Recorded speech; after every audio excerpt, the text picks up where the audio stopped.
Some impressive achievements in his career. Just a few of these include having over 100 wins, over 100 pole positions, and the most wins at a driver's home GP. Let's not forget Hamilton equalled Schumacher's 7 drivers' championships back in 2020, a record many thought would never be equalled or surpassed. If you're visiting from England, I hope you packed your sunscreen. Average highs around this time of year are around 24 degrees. Good evening, ladies and gentlemen. Welcome back to the Racers Driving League for Season 17, round 3 of the Championship. Welcome to the Albert Park Circuit and the Australian Grand Prix. I'm your host, like I say, here to bring you through the next 2 hours of what should be very entertaining action to go with the opening 2 rounds of the season. We've already seen 2 different winners. We've seen a whole host of point scorers. It's to the point now we've only got a few drivers who haven't scored. Only 4 drivers of the full-time grid who have not scored so far this season. And just the one team who haven't scored, that team being Sauber. I imagine I'll probably be able to put that right today. As you see the first cars coming out onto the racetrack for their first qualifying runs here in Q1. The third race with a 3-stage qualifying system in effect in RDL. Red J and Imrie, the first 2 cars, the former Ferrari pairing from last season, now in different teams. Imrie, the first car, charging straight through. Of course, Imrie will be looking to right the wrongs of his first 2 races this season. Of course, was on for victory after fighting with both James and with Grumio in last week's race. But James made an error during the pit stop sequence. Grumio crashed out of the race, and Imrie was on course for the flag with just 4 laps to go when the safety car came out. A late race restart cost him the race win and any chance of any points. So we're looking for that right today. Mercedes sit 9th place in the Constructors' Championship. His teammate Pope's yet to score. And we'll have Imrie here coming around for the first of the qualifying laps in this session. Full grid tonight, we're just waiting on Ethan in the Alpine to come through and join us mid-session. And here comes Imrie off the last corner to start his first flying lap. Telemetry going on. Ethan joins the session. So full grid for tonight's race. Imrie into turn 1. And he'll be very, very careful carrying speed to that first corner. The track limits are deadly there. Through towards turn 3 now, entering the right-hander. Bit of a slide there on the. It didn't lock up, but kept it under control, but only just. You can see that car, Mercedes, on the very edge there. As we reach the end of the first sector, we're looking at a 26.3. That'll be the benchmark so far for drivers to try and beat, with Imrie a regular contender for pole position. Into the DRS zone, of course, the first of 2 coming up one after the other, the third one being on the main straight. Seems like there are 4 DRS zones in the circuit. Never mind 3. 43.7 in going into the chicane. Oh, over the curve a bit, we managed to hold onto it. It duck stopped him in front there. Maybe it may have been the Williams in front of him. He needs to get out of the way. That's very close to contact there. That was very, very, very audacious. I'm not quite sure who that was. Whether it was Ethan or whether it was the returning Che Oliver. But Imrie's first shot at Q1 almost brought to a crushing end. Of course, a crash would then mean a knockout immediately. As Imrie sets the first lap of the session, went at 15.888, and that was Che, who on his return may have very nearly caused an early retirement in his first qualifying session back. That was very, very close indeed. Che keeping it within the track limits. So Flying Duck goes second, went to 16.4 in the RB. Yellow flag. All cleared up. Red J validated his first lap, so we get an effort in. Lucky Lambert and the McLaren starting his first flying lap. Into turn 1 he goes.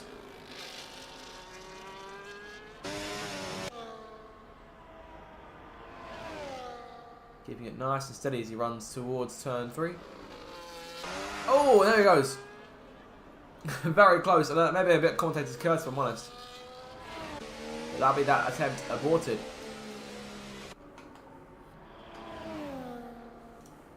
So in terms of your Drivers' Championship going into today, Landlord shows the way on 30 points to Grumio's 26. Landlord, of course, won in the chaos last time out in Saudi Arabia. Grumio taking home victory in dominant fashion, in typical Grumio fashion, in the first race in Bahrain 2 weeks ago.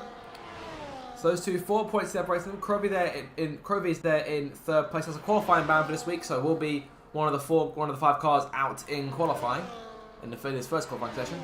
He's tied in the points with Curtis in P4 at the moment in the Alpine.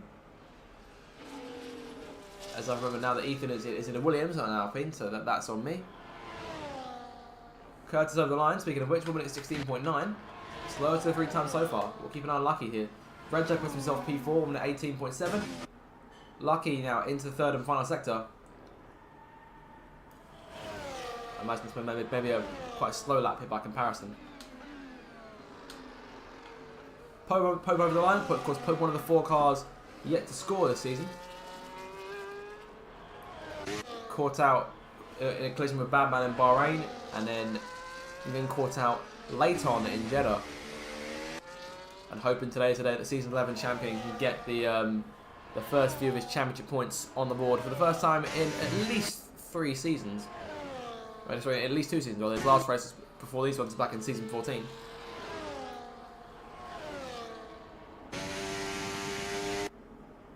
Yellow flag, and that's one of the Alpines going slow.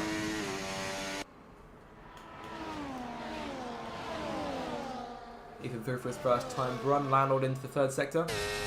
44.004. His effort in the second intermediate. Got a car off in the gravel there.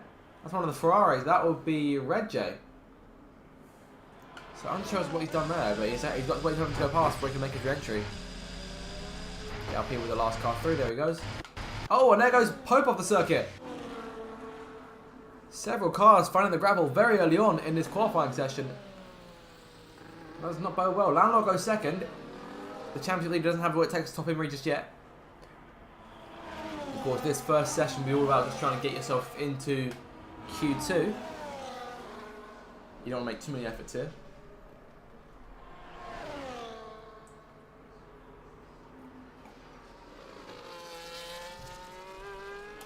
It's Sakir and the Aston Martin. 8th place in the Drivers' Championship, tied with Badman right now. Both teams having scored 12 points.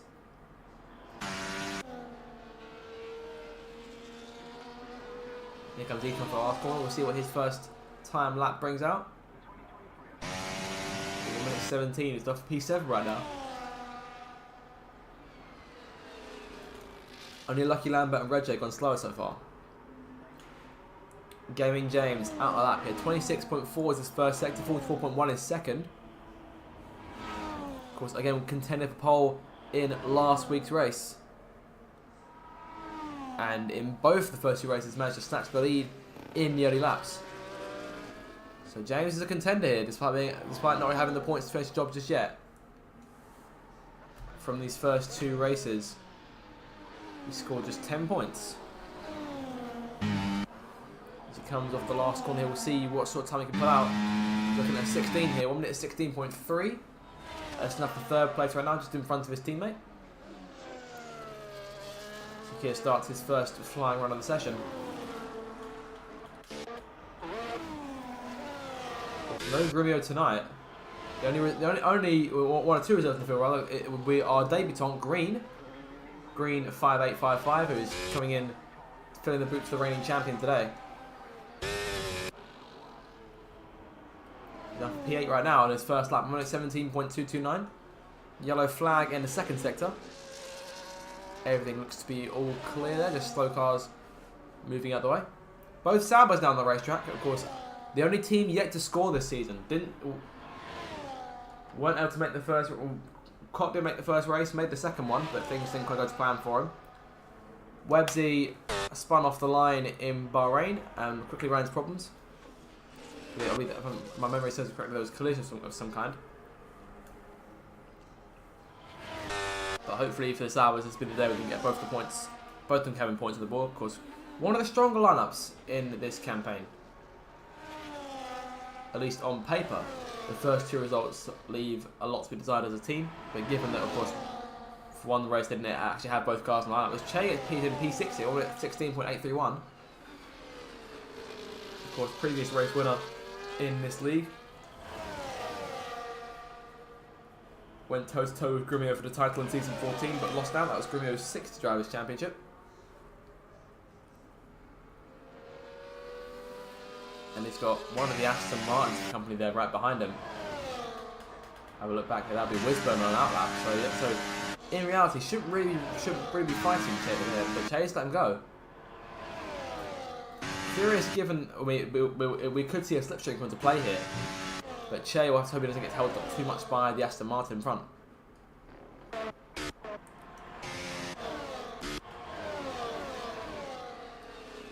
$12 set time so far.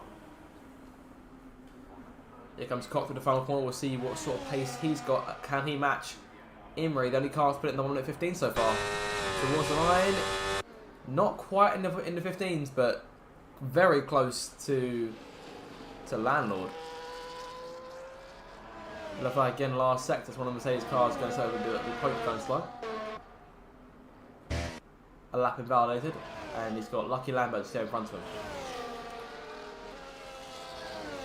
Sakir into the last corner now. 44.2 is his 2nd sector. Okay, 1 minute 16 and across the line. Now for P6 right now, which could be safe. It's very close right now in terms of the cars in the 16s. Everyone from P2 to P11, so that's about half the pack. And we've still got a number of cars yet to set lap times. Wisburn yet to set a lap. Connie Goblin, Alvar, both yet to come across the line. 2 of those 3 cars in the pits. See what Wisburn in the 2nd sector, 44.5. Aston Martin man.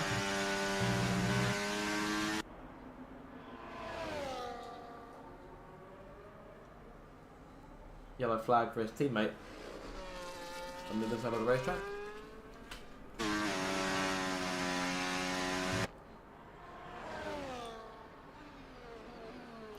Into the last couple of corners to complete his first full qualifying attempt. Looks like 17 here. When it's 17.538 now, he's gonna need to improve on that. He's in the bottom 5 right now. Of course, Crovey is out. 4 more cars will join him in the bottom 5 at the end of qualifying. At the end of this first section, the remaining 15 will then go on to Q2, and finally the pole position shootout in Q3. There's still quite a fair amount of time still to go.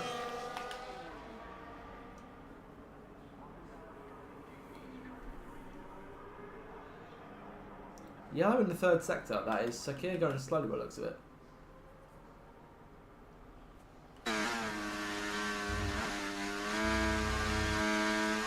Perhaps set out a bit too...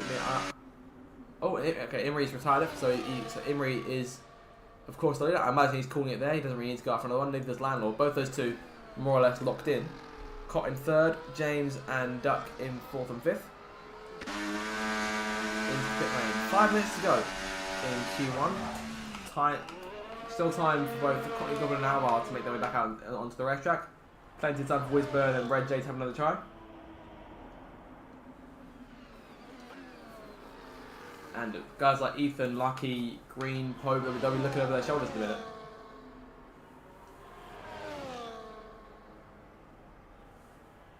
Pope there in P12 with a high 16 as it stands.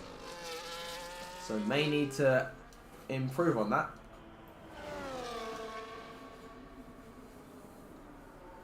If enough cars underneath him, of course, improve, then he'll be out of qualifying. Cott retires.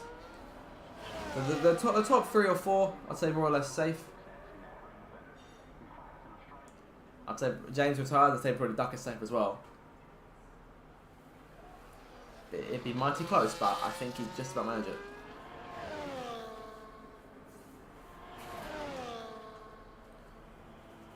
What's left? Running on board with Pope now, the only car on a timed lap right now.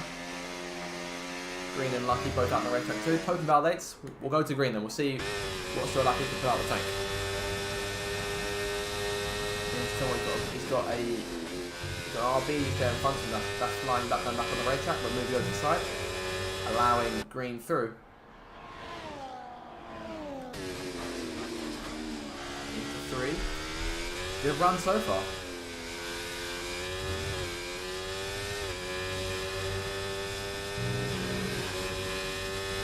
Split was 26.696 with a quarter of a second up on his previous effort. Yellow flag just in front of him.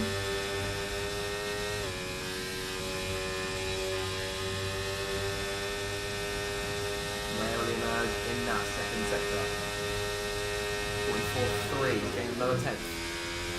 That lap would put him just in front of Pope right now. Of course, Pope about to make another effort. Yeah, it's fully charged, we'll do that again. Just under 3 minutes to go now.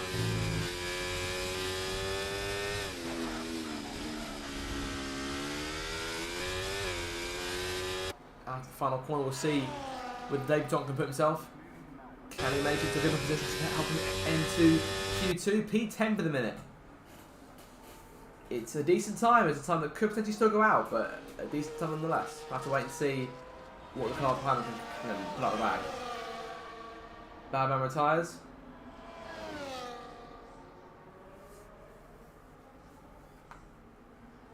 Badman retires on track. One team here. Pope in towards the end of the second sector. We'll see where he can put himself. One of the drivers at risk if he doesn't perform on this lap. He's only just improving. It's not enough right now. I dare say with drivers like Ethan, Lucky, Wisburn behind him, he may need a bit more. Red Jay and Courtney Goblin both out on the racetrack too. Courtney going for a late qualifying lap. Of course, the Ferraris took the back row last race, but managed to score points in both races so far, to my knowledge. 8 points for Courtney Goblin, 2 for Red Jay. We all went through quite a dramatic change at the end of last week's race after the Stewards report came through on Wednesday.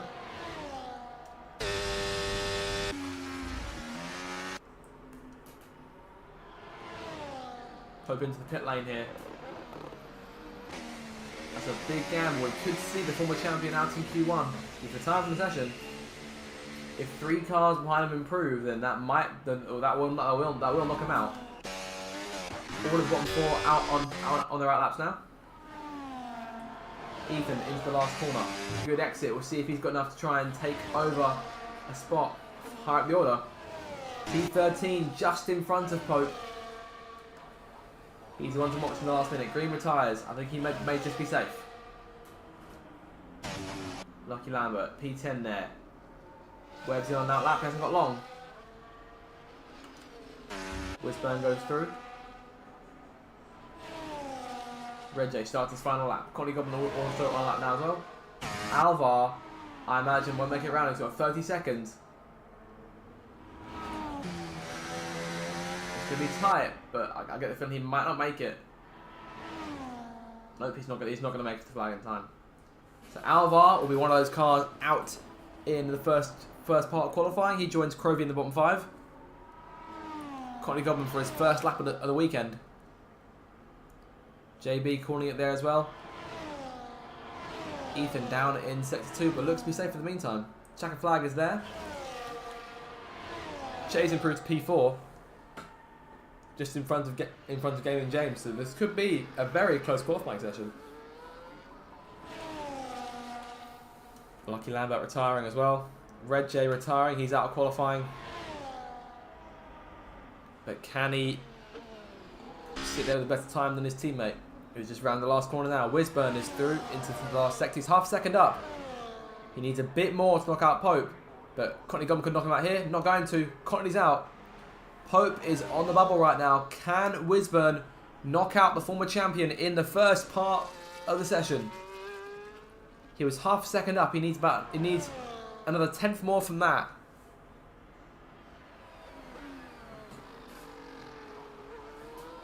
Here he comes out the final corner. Has he got enough to knock Pope out? He's done it. Wisburn's a P7.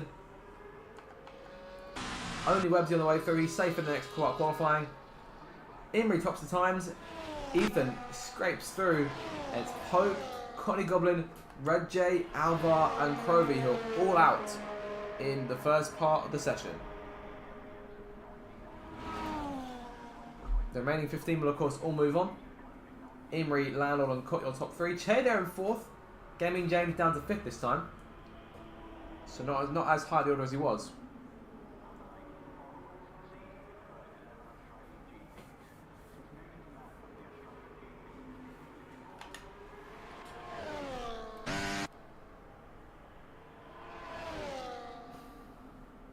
But a solid qualifying from the majority of the field here. And it's really, and this is what gets interesting, because it's really anyone's game to go through to Q3. I imagine we'll see some of our usual contenders up there. So that'll be in like the top 4, top 5, top 6. For example, those guys. But Imrie is top. Ethan scrapes through by 600ths of a second. Pope, Courtney Goblin, Red J, Alvar, and Crovey are bottom 5.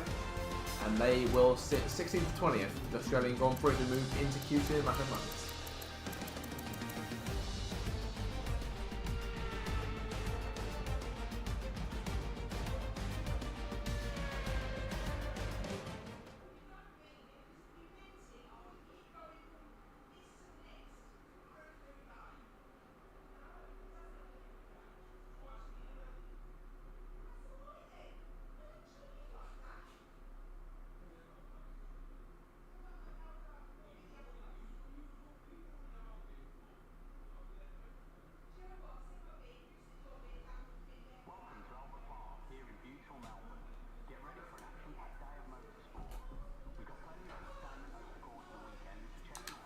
Q2 about to get in the way.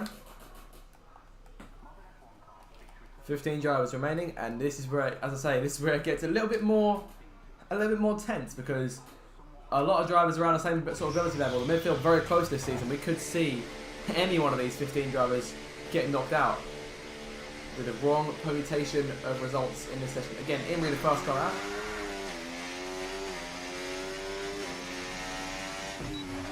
Always consistently eager to be the first car out on the racetrack. Set the lap on a clean surface.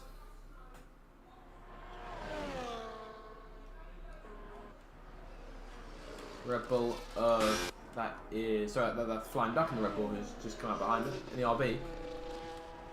Still getting used to the colours, the colour change between the Red Bull and the RB. I'm still used to the sort of lighter blue being the Red Bull.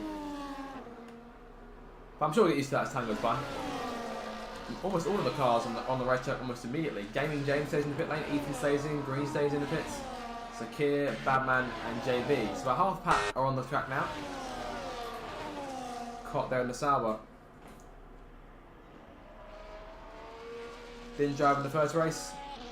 Retired in the second one. And really looking for something to get his championship challenge on the way.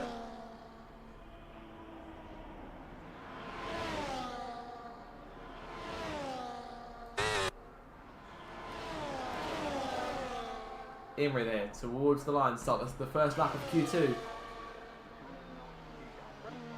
Big train of cars entering in the third sector right now. Let's try and find a bit of clean space between each other in order to actually ensure maximum conditions on the road. A bit of a slide there from Mercedes going through turn 1. Oh, and Landau has been given a 5-place grid penalty for a collision with Che. What has happened here? Landau there on the grass. Che is away, and that's the second incident that Che's been involved in so far in qualifying. The near miss with Imrie in Q1, and whatever's happened here with Landau, I'm not quite sure. We won't comment as to who's at fault. But a landlord penalty, and of course that'll be applied after qualifying.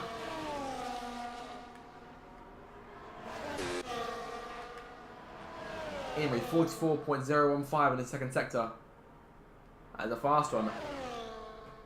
Could we see anyone break into the 43s in sector 2? I have to wait and find out. Into the last couple of corners, of course, reworked to be a bit faster in recent years.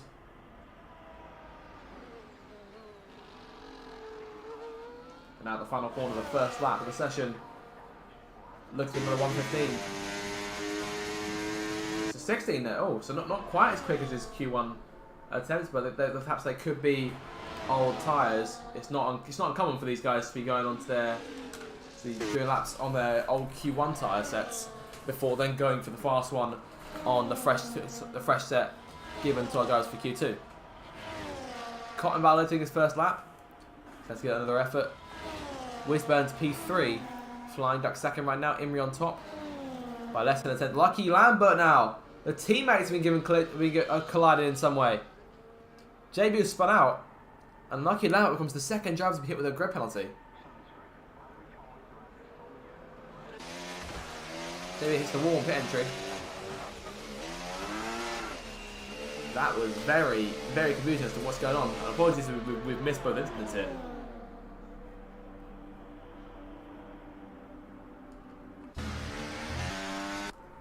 Sakir on his out lap, there's Green on his out lap. Of course, David Top making his way into Q2.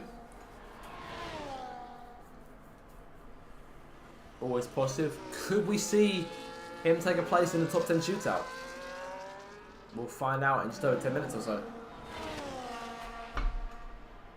And this could be a very entertaining session indeed.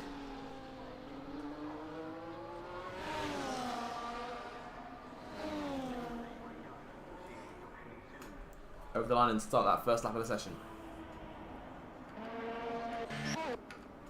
Websy, the slowest time so far, 1 minute 18.1. Cox comes to the last couple of corners, of course, invalidated his first effort. The second one looking to the one, but no, he's coming into the pit lane. So he's slowed up. Oh! And again, the second time we've seen a near crash going into the pits. JB hit the wall on entry, Cot almost slid into the wall.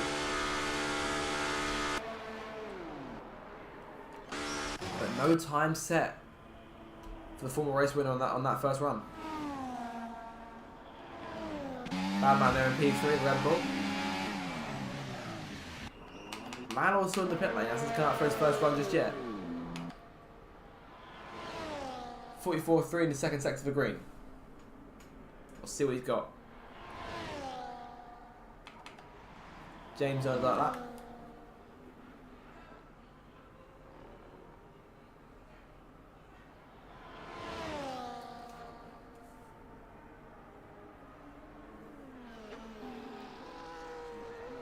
Last corner for green. Looking like a 16 here as he charges towards line. But could be a low 16. I mean, it's 16.6, so mid 16s, but still a solid time. That's enough for P3 right now. Curtis into the pit lane. His first time win is 17.216. I'd say a bit of improvement perhaps needed there to ensure a place from the shootout for pole. Gaming James, who started his first time run for RB. Landlord now on the racetrack. So Kier up to third. Shea is there on his outlap. 8 drivers have all set laps so far. Still waiting on the half the pack. Lucky Lambert back out onto the racetrack after the collision with JB earlier on.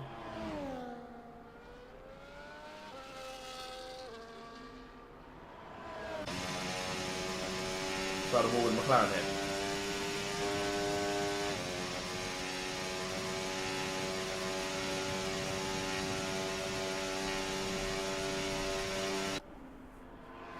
That speed you carry through these DRS straights is absolutely immense. Nearing speeds of sort of 200 kilometers an hour. Slowing up there to allow the RB of James through. James 43.8 in the second sector. James could be on for a very solid lap here. This could be a pole time. And so we'll obviously not the confirmed pole time. Obviously we still got another session to go. We're about halfway through qualifying at this point. 7.5 minutes to come. This could be the first 14 we've seen all day if he gets to an exit. Not quite. 15.894. James now the fastest. And RB have been fantastic in terms of one lap pace this season. They've both been up there regularly contending for higher places. 44.1 for Chain in the second sector. It's clear he hasn't lost a lot of pace in the time he spent away. There's always that potential nerve about drivers who are strong in one game perhaps not being too strong in the next one if there's too much change, but so far no one's proven that theory correct. Popes came back, has been quick from the outset despite the Q1 elimination this time around. Well, of course we saw him work through the field last time out in Italia after a crash on the first lap with Crovey.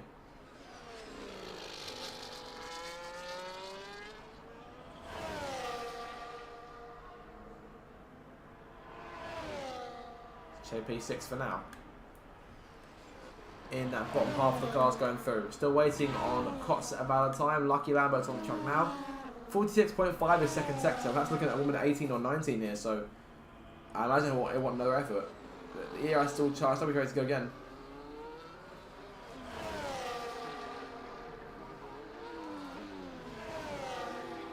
Towards the line, which will be 1 minute 21.2. So yeah, a lot of improvement needed there from Lucky Lambert.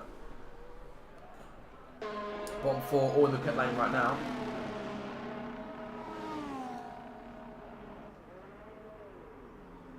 In terms of James's top time, unable to, not sure if it was a new set. It was a new set of tyres that explains the pace. We'll have to see what Imrie and the rest of his competitors come out with when they bolt their sets on. Imrie was that close on his old set, to my knowledge.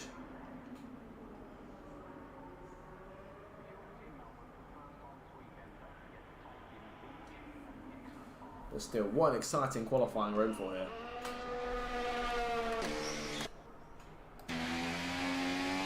Badman for the last corner, best effort. That's 1 minute 16.877. This could be a 15 here across the line. 1 minute 16.2. It's enough for P4 right now.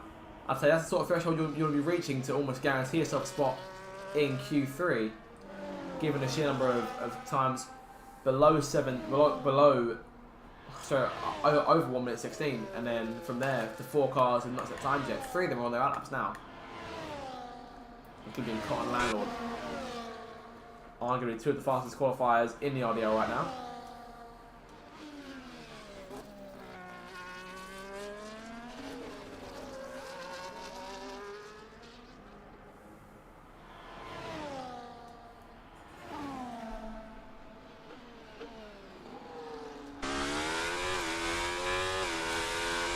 last corner for Cole. We'll see what his lap can generate this time round. Only a few cars on the racetrack. 6 of them to be exact. The remaining 9 are on the pits. Yellow flag behind. That would be Duck going slowly. It's all recovered now. He's just allowing the Alpine of Curtis through.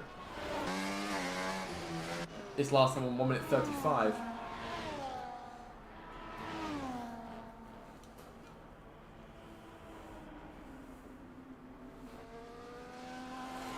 And the high 16s and low 17s just sort of sitting on that threshold right now. Green is good for the minute with a 1 minute 16.6, but you don't want your time to be any worse than that. So once he goes P6, 1 minute 16.444. Yeah, I'd say that's probably the threshold for cars getting into Q3. I imagine that's where he may make it. Check out that lap back out on the racetrack again. Here comes Clot into the last corner.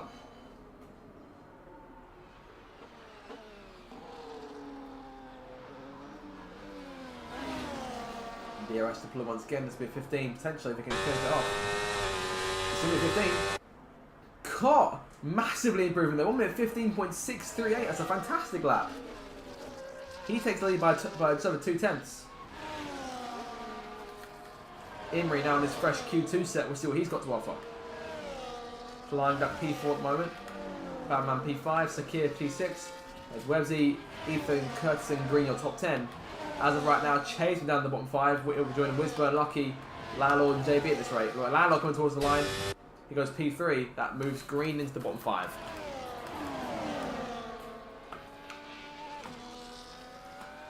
We're on the bottom 5 on time lapse right now.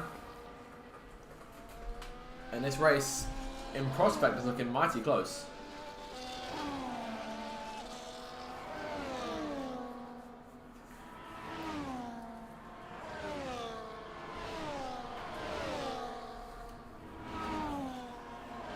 There's Curtis sitting on the bubble right now, only just up on Green's time by a couple of hundredths.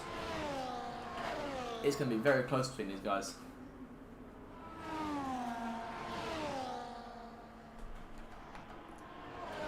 Websy cutting across the track there. Trying to back his ERS up, but through catching kind of bad place. Captain Green was fortunately on outlap. Websy trying to get his back to back. No, he's going to the pit lane. Lucky validated, he's in P8. So he's at threat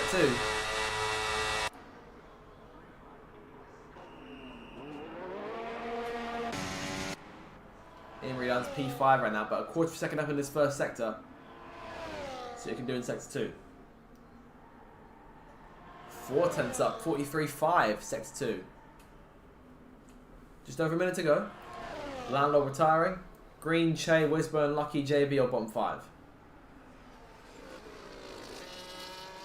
Imrie invalidates there. And late in the session, that's a lot of time to try and get him back. Into the pit lane he comes. I think he might just be safe. I mean, you don't need the fastest time, you just need a time that's faster than at least 5 of your adversaries on the racetrack.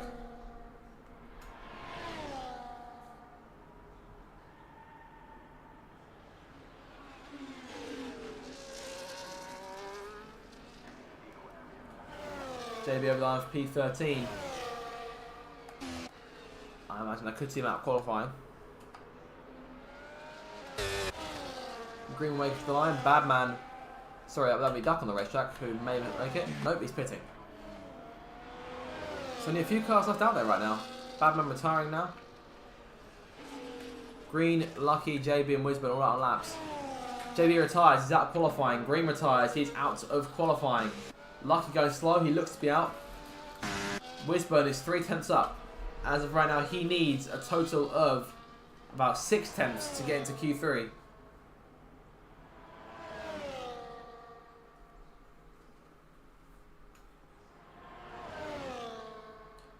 We'll see what we can put out here. Sector 2 time, 43.977. That's 4 tenths. So he needs to have one more to get into P11 and a few more to get into P10.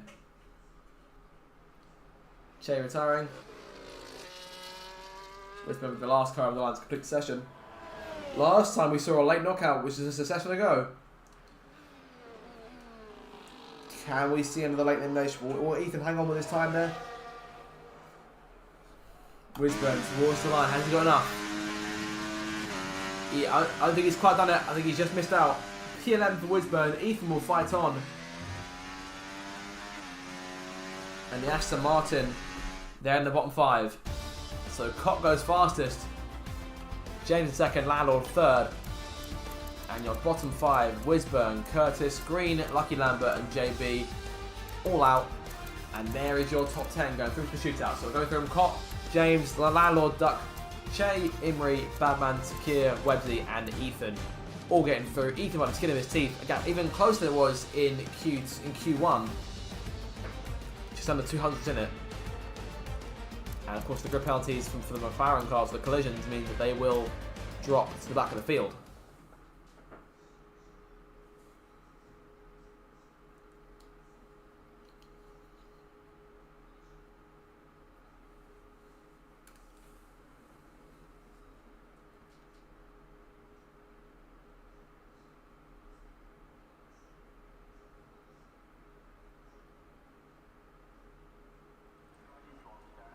Here we go then, everyone, everything on the line. 12 minutes to decide pole position. Both Saubers are into Q3. Both RBs, both Williams cars. One Mercedes, one Haas, one Aston Martin and one Red Bull. So with Sauber, RB, Mercedes, Williams, Haas, Aston and Red Bull, 7 different manufacturers all making the shootout for pole position. It just shows you the strength, the balanced strength of the laps across the field this season. As Imri emerges onto the racetrack. And with no Grimio in the picture, I really can't give you a favourite pole position here. Because you'd look to the 2 cars at the top of the times earlier on, those being Imri and Cott. Of course, you can't count James out either, that he's been up there throughout.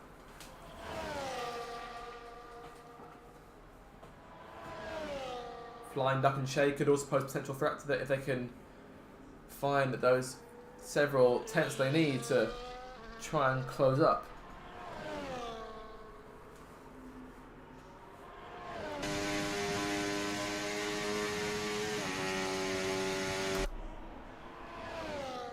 Only 4 cars who have not left the pit lane.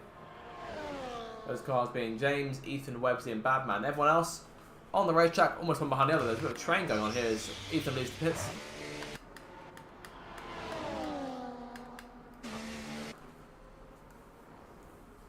Fresh tyres here for Q3.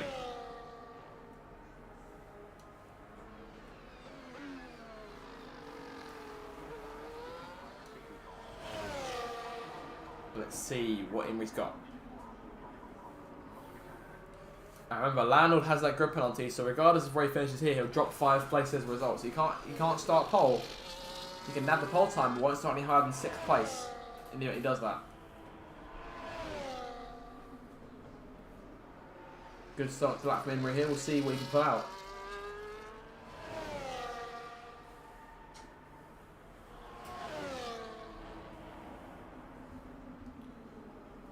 .26.4, the first sector.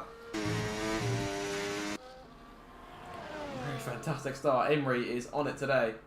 The pace has been immaculate throughout the session, the first 2 sessions.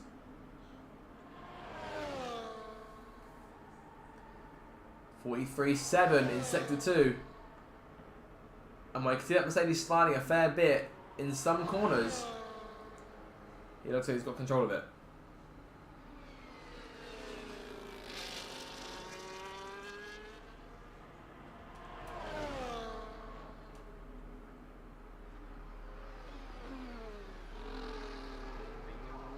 Last corner. Got low 15 here if he can finish the job. 15.8. Not perhaps as low as I thought it would be. Can't get a toe from his team Websy. Of course, Websy who claimed a podium in this race two seasons ago. Landlord now goes fast. He's only at 15.7. Cot was 43.3, but invalidated there. Which means that toe now is a bit less used to it. Damien James onto the racetrack. Chain to third, Sakir into fourth.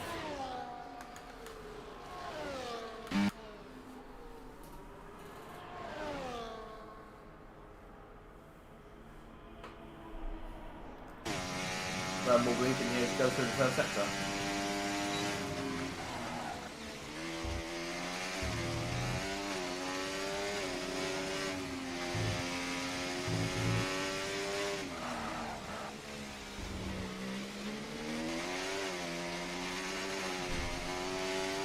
Out the last corner, we'll see what Ethan will put himself. See Charles towards the line.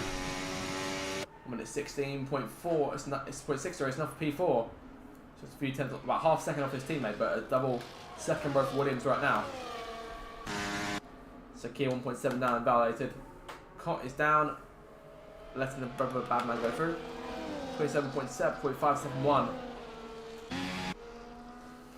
Not particularly quick first sector for Badman. He'll want to try and make that up as quick as he can. We've got 7 minutes, so plenty of time for things to change.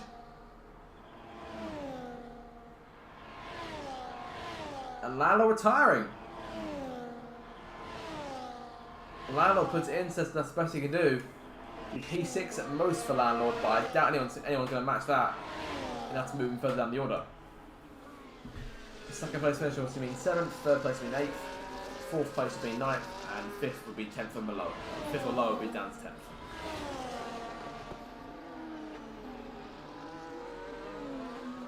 Here comes Scott.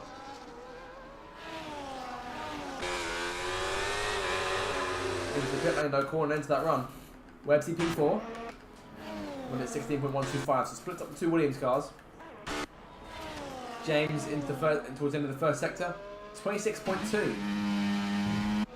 He can catch his teammate, that can potentially give him a bit of toe. It looks like that's the plan for the RB team.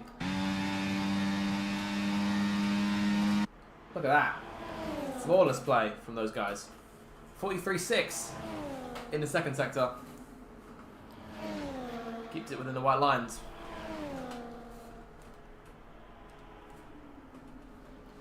Into sector 3. We'll see where about his time ends up. He's been in contention for pole the last few weeks. Hasn't quite been able to do it, but it's been manic on the starts. Bit of tyre smoke there going into the penultimate left-hander into the final corner now. And towards the line. We'll see where he can put himself. Yeah, low 15 here. James goes fastest, mid 15.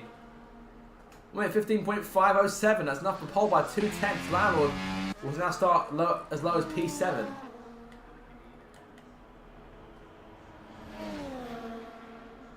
Three cars now yet to set times. One of them on the track right now. That'll be Flying Duck.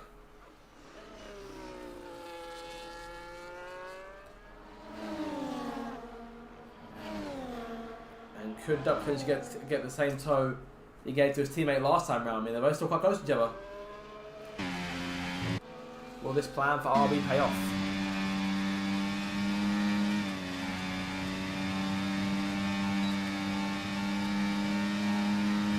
Line up close to the end, and Max James will let him go. 43.6 again for Duck in the second sector. Could the team play help the RBs to better starting spot? And they need it after the P7 starts of the season so far. Need one of their two cars in the top 10 despite being one of the fastest teams as a pairing.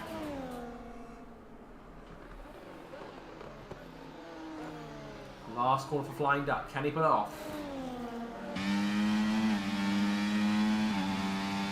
Yeah, high 15 here. Low 16. Only just a low 16. P5 for Duck right now. 4 minutes to go. So time for one more lap.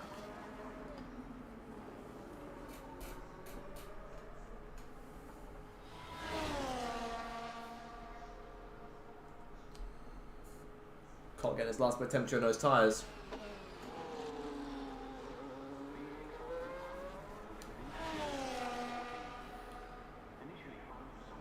We'll see what we can do. Just two cars yet, so lap times. One of them now on a time lap, the other one on an out lap.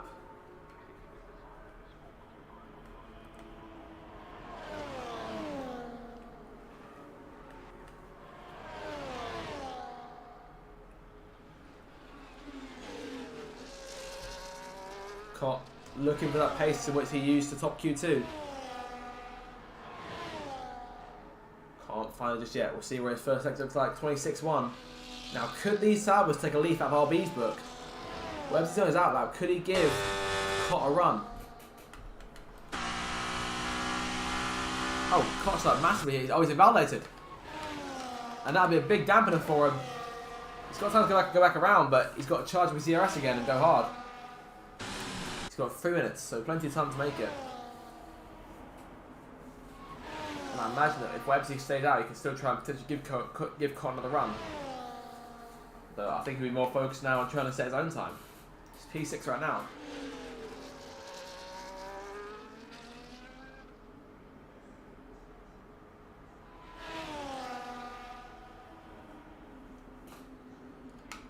So James is still on pole right now. No one can match his 15.7. 15.507 rather. Here comes Imrie on his outlap, so he'll get this and perhaps one more lap in from here. Can Imrie nab pole? Let's find out.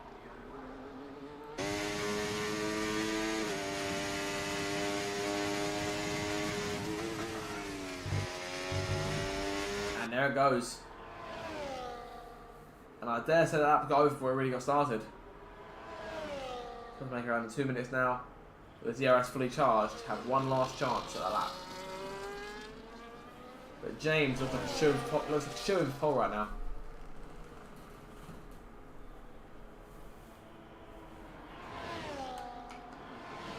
There goes Cott, past Imrie. 26-1 in the first sector.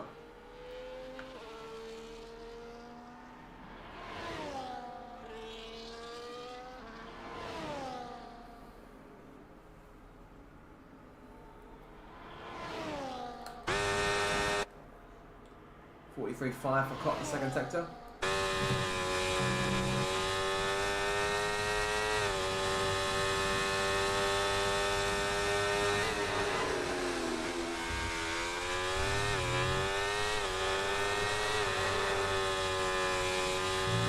Last couple of corners. Cott's the only car yet set up time in this session.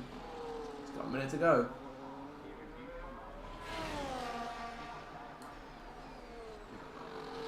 And towards the line. Cott goes second fastest. Oh, very close there. Cott almost matching James's time. A 100th of a second in it. Cott can't really go again. James can though. Imrie starting his final lap.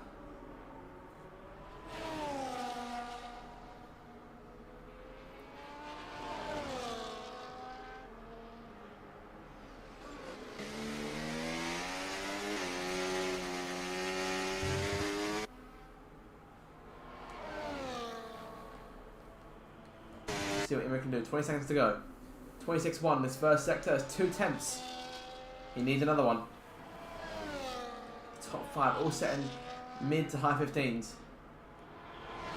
Slight divide between the two. Che improving by a quarter of a second. That will put him potentially even as high as P3. Of course, a P4 and we'll move up to P3 thanks to Landau's penalty. Checker flag has now fallen. We'll catch him across the line. Webbsy off in the grass. I think P5 will be the best he can get out of that. Badman retires. Session's over for him. P10 for the Red Bull. Here comes Imrie. Can he put himself up there with Cotton James? Last corner for the Mercedes car. The first car out of the racetrack. Let's finish the job. Can he get it? Not quite. Half a tenth separating these guys. The top 3 at the end of qualifying. Che, 3 seconds down. Flying duck. Not sure if he's down only just, but won't be scoring pole. So Kieran validates. Ethan's over the line. And that is more or less all she wrote. So Gaming James then will nab pole for the Australian Grand Prix. It comes through. Can he improve on his lap time? Overtake on. I don't think he can improve. Strike that he has by a 10th. Gaming James goes fastest. Pole position goes to the RB. Fantastic stuff here. Go for your top 10 then. James on pole, followed by Cotton Imrie in your top 3. Landau 4th, that'll be down to 9th place for the start. Webbsy 5th, Flying Duck 6th, Chase 7th, Sakir 8th, Ethan 9th, and Badman will round out your top 10. Quite a session there. Very entertaining. We'll be back in a few minutes' time for the start of the Australian Grand Prix. Don't go anywhere. Keep your stream right here. This could be an absolute RDL classic.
So here we go then.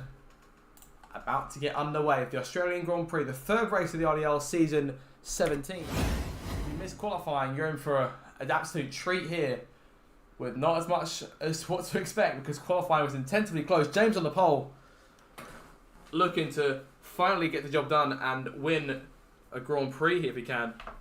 No Grumio on the grid, so it's wide open here. There's your circuit. Again, the graphic designed by our very own JB. 29 laps coming your way. Nicholas, the previous winner. Of course, the third race of his 4-win streak. It's open up season 16. But this race has been known for chaos since we changed the format. It was chaotic beforehand, but now, with the track made its modifications back on F1 22, we could be in for quite a day's racing here. I hope you're looking forward to it. I hope you'll enjoy qualifying as well. Fantastic affair over the course of the last hour or so. And now we're ready to get underway for the Grand Prix itself.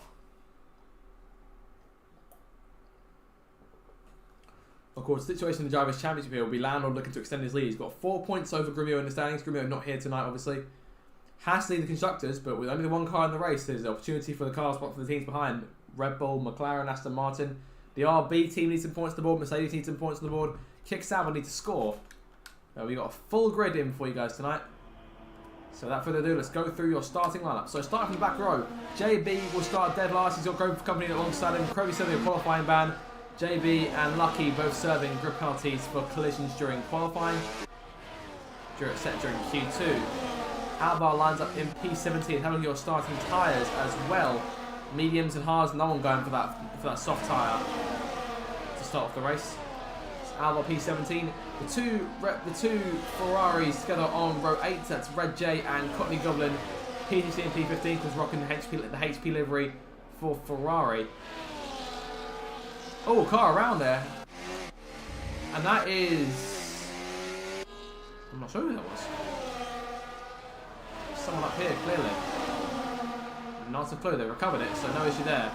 Hoglan's at P14, unlikely Q1 elimination for the season 11 champion. And we're trying to work so feel like he did in Saudi Arabia last week. Green 5855 lines up for his debut as a reserve and has to out replacing Grumio. He lines up P13. Che P12 making his return to the series as a reserve. Lines up P12 alongside Curtis in the Alpine. Wisburn starts from P10, looking to add to his 15 points. He's 6th in the championship right now. Batman 9th, 7th place in the standings, 3 points back from Wisburn, and looking to push Red Bull closer to Haas with their 2 cars in the race. Landlord, your championship leader, lines up P8 after a grid penalty for himself. Ethan lines up 7th, Sakir in 6th, flying back your top 5. Webbsy in 4th, Imrie 3rd, Cotton P2, good qualifying in the end from the Sauber boys. And Gaming James will line up in pole position. Normally he just tends to try and take the lead going into the first corner. This time he'll have it going in. He gets his last bit of temperature in his tyres. The entire grid all coming through. JB at the tail end of the field, James at the head of the field. With 29 laps of action as everyone gets themselves into their grid spots.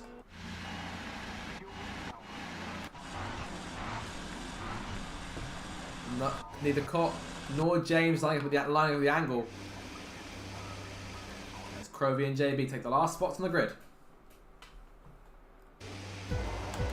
Here we go. For the 3rd race of the season here in Australia. Lights out, foot to the floor, very short way to the lights, and we are underway. Good start from James, jumps over the rest of the field. Cott going towards turn 1, might get overhauled by Imrie into the first corner. There they go, James over the lead. Cott and Imrie side by side. It's Cott who gets the edge in the Sauber around the outside. Big scuffle further back. Flying duck into P4, Webbsy down to 5th. Everyone gets away nice and clean here. All in one single file, but it's James leads away. Easy start for the RB, as cool as you like on the getaway, and leads away from Cott and Imrie, 2nd and 3rd. Duck holding off Webb, he's gaining place on the start. Landor gains 2 in the opening scraps. Both Aston Martins there, P7, P8, Badman, P9. Ethan runs at your top 10. Chase dropped up, Chase actually gained a place rather. Hopes of a place. Both of the McLarens gaining. Connie Gobbins falling to the back of the field here. And everyone keeping nice and close. The biggest gap being between P1 and P2. Caught on the hard tyres, will start hunting now. James as quickly as he can. Curtis passing Ethan in the impact. That's a P11. Behind them, Ethan looking to get him back. And Pope can try and get involved if he can as well. Pope on the outside. He'll take it. Crowley passing Reggie as well. So Crowley had a qualified. Oh, contact there. Reggie down another place. Double whammy for the Ferrari guy. Lucky Lambert almost getting involved as well. DRS deployed as James sets the first lap of the race. 1:24.2. And a very entertaining start to this Grand Prix. And the DRS we first detected going towards the first zone in sector 2. And Cottle looks trying to take advantage of that. Bad man passing Chase, P9, those two side by side, the win into the Red Bull. It looks as though Chase got for a minute. Almost forced Badman off onto the rumble strips there. Curtis has got Pope for company. Back up front. We'll see what sort of run we can see from Cott. Will Imrie come out in first? Last week we saw a 3-car breakaway at the front of the field. 2 of those cars in the top 3 right now. Cott was running in the second pack behind them. And with a double dose of DRS here, can Cott gain any more time? Not enough to go for the lead just yet. But keep an eye out. If he can maintain that distance, he could be with a shot at taking the lead. Green down to P15 on the start. JB behind him for company, of course. JB with that podium in Bahrain just 2 weeks ago. Up front, Cott leads the way. Everyone set fastest laps there. Top 4 all setting them one after the other consecutively. What can Cott do down towards turn 3? Chase gets the first penalty of the day. 3 seconds, multiple warnings.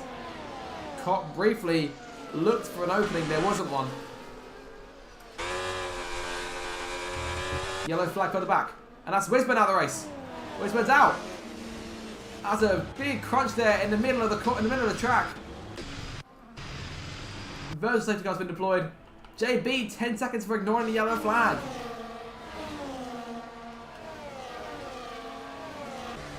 Wisburn, the first retiree of this race. From a top 10 start to an early bath for the Aston Martin driver. The VSC will briefly halt the onslaught from Cott for first place off of the RB of James. Very, very tense stuff on the start. Everyone are keeping nice and close together. Towards the back of the gap now for DRS. Slightly smaller.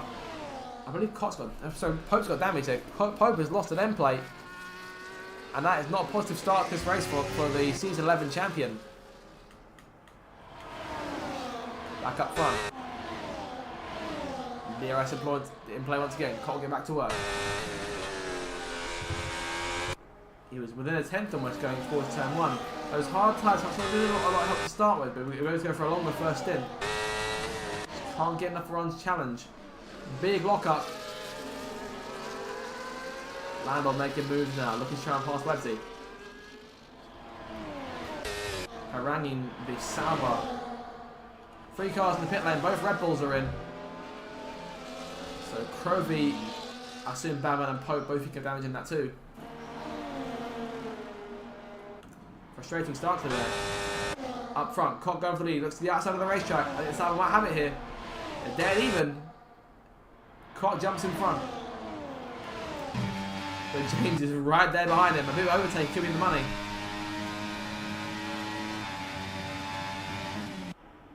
Stay in line, so Cock takes the lead.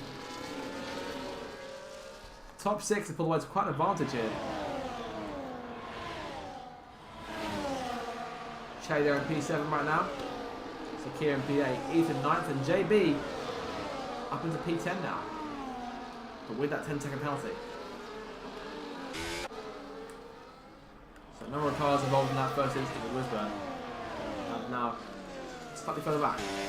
Imrie might try and take James now as well. He's very close to the RB. Mercedes could see him go for it. James defends well. Maintains position. Imrie has to wait for a better moment. Green though passing JB.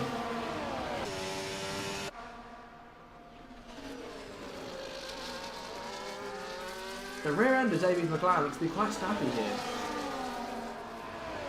And Curtis looking to try and take advantage of that. Can James come back and caught? He's closing in. They'll pull to the outside of the racetrack, go side by side. Sauber, who doesn't back out, but they stay side by side. Caught looking for a good exit, won't get one. Here comes Imrie to the outside of the racetrack. Takes P2. Will he try and nick P1 as well? Can't quite go. Oh, actually, he's going to go for it on the outside. Potential move. Imrie almost losing the car there. It almost didn't pay off for him, but he's managed to keep it under control. Fantastic recovery from the Mercedes. He'll maintain second. And Cock down to P3 before you know it. And it's now as we were. James leads, Imrie second, Cock third. Back down the main straight, getting up number 6 this Grand Prix. Still a long way to go. Top 8 all on your screen there. You see Ethan back in P8. At the very start of the main straight. Williams on for good points right now. The 6th place in the championship going into today. Of course, Chaser reserve, so he won't score points towards the standings. PJ were missing from the Williams team.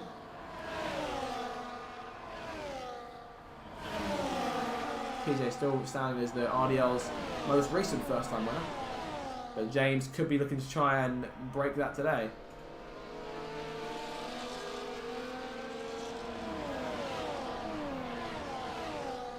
Yellow flag for the back. And that is Lucky Lambo's lost his wing. Unsure as to how he's lost it. But that will compromise him massively as Imrie Ray takes the lead of the race. So everyone getting their turn up front leading. And Cock looking like a charge at James' position now. Forced inside of the racetrack, goes for a little switcheroo. And underneath, looking in, very close to the pair of them. James might maintain the position. They're side by side. And James keeps his nerve and keeps the RB in front. Yellow flag again. One of the Ferraris, that's Courtney Goblin, I believe. Or just a slow Lucky Lambert. Lucky there in P15. Imrie clear in a minute. On to lap 7. Laps flying by this early on.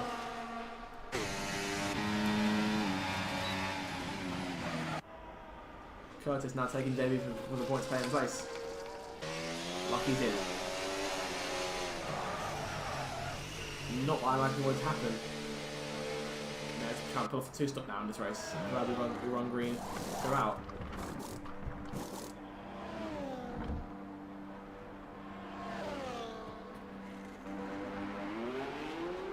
There he goes. Down to P19 now. It's the last of running cars. Crowley goes through. James retakes the top spot. Here goes Cott trying to take Imri's got double whammy for the Mercedes car. And now can Cott try and claim the lead for himself again. Flying Duck and Websy behind them. The good attention P4 too. Websy won't get a run. Duck defends the move. Landau's got a front row seat for everything going on there. Flying Duck really over the curb. Maintains control of his race car. It's his teammate who leads. So it's good points for RB right now. Going into today there, neither one of their two drivers is at the top 10 in the standings. That looks to be changing massively today. If things are they are. Got a long way to go still. Already on lap 8. They're flying by. We could see a lead change across this still affects it.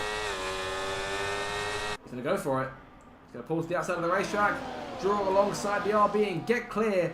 When they reach the braking zone, Koch back in the top spot. Number of lead changes going on here in the early stages. This top 6 are very fast. Che is almost 5 seconds back from these guys. And Alvar gets a penalty for multiple warnings in the Alpine. He currently takes some Red J for P12.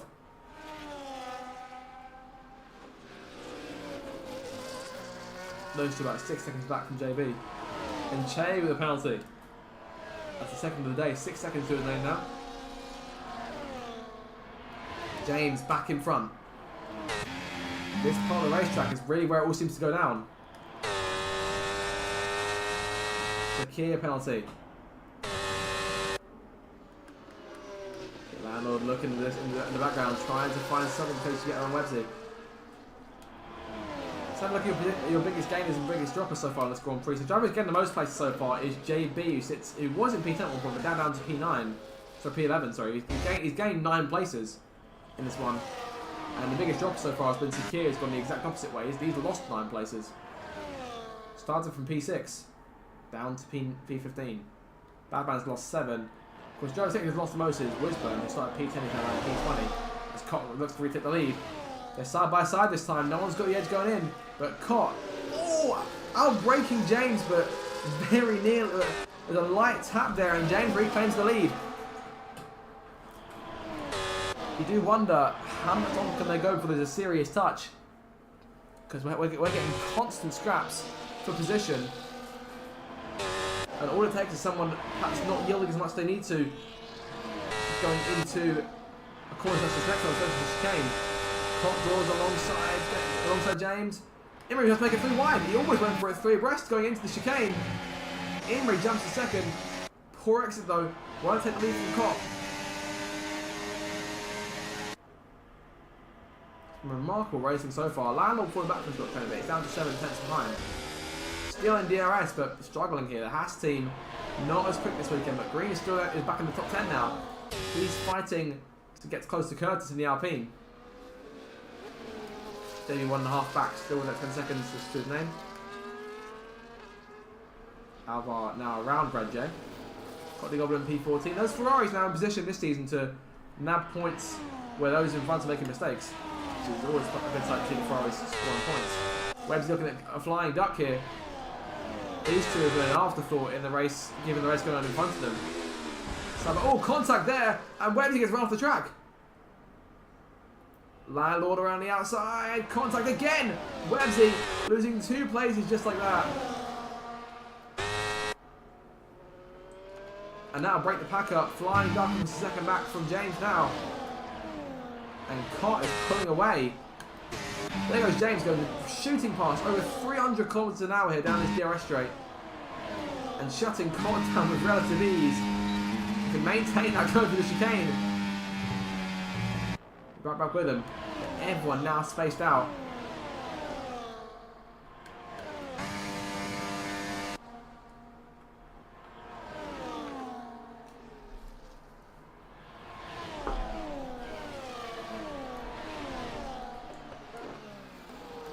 So there's been no clear dominant driver here to complete the first 10 laps here down under.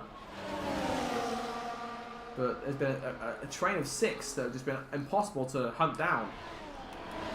Che holding the best of the rest spot in 7th. Ethan under pressure from both Curtis and Green. So those guys are caught up. Not a great exit for the Alpine, but he's got good enough run with the DRS, so he holds the inside at turn 1. Very close between them, and there goes Ethan over the grass though, but managed to maintain the place, but not for long. Curtis on the inside. Will Green go for it too? Green's P9 now. Ethan down to P10. JB will try and join this fight if he can.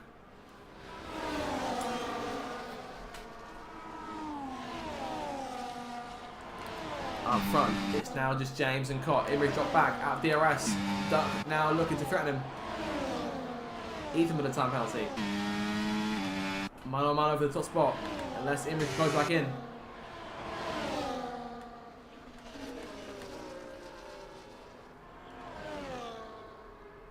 Imrie with a bit of a slide on exit.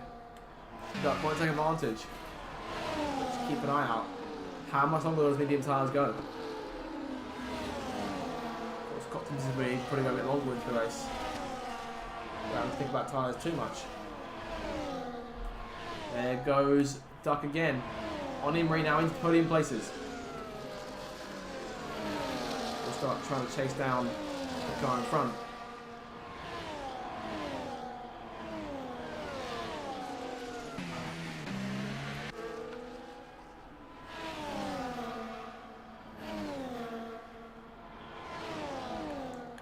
Further back, we've got car in the pit lane, that's JB coming in. JB in for his first stop of the Grand Prix. Hard tyres going on, so I imagine we'll be able to make the end on those. I imagine we'll start to see a lot of these medium tyre runners coming in.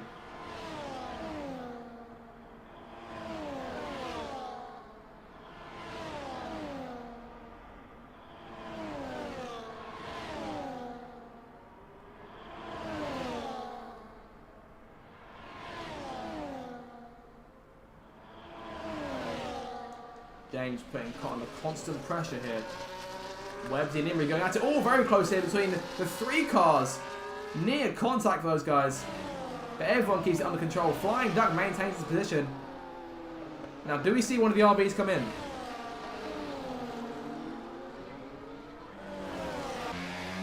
Yes, we do. Duck is in. Imrie following him. Both Sabbath stay out. Both Sabbath on the hard tyre, so we'll go a bit longer into the race. Perhaps to bolt on a set of softs at the end. Imrie's team already away. Duck there, pulling in front. Curtis stays out.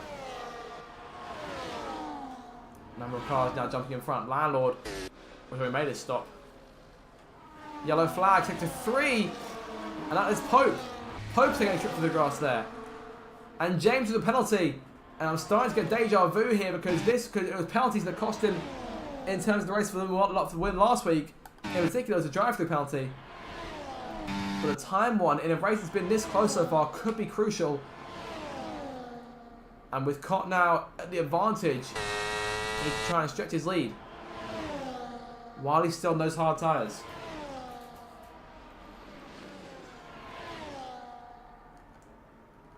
Landlord passing Curtis, Flying Duck in front of Imrie by a couple of seconds here.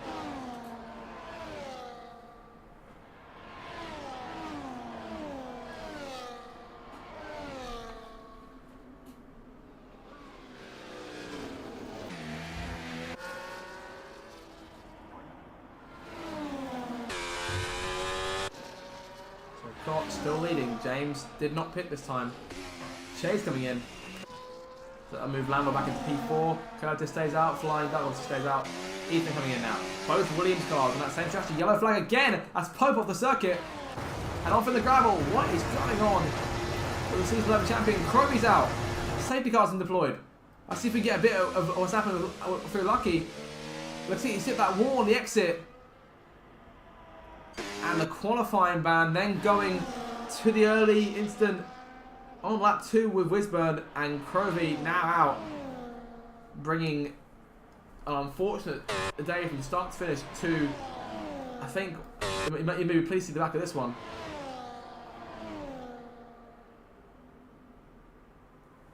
Safety car there, and that puts a number of drivers at an advantage.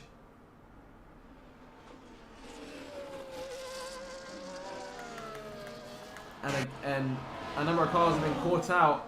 Pitting and a lap later, the safety car comes out, so these guys will lose track position in that respect.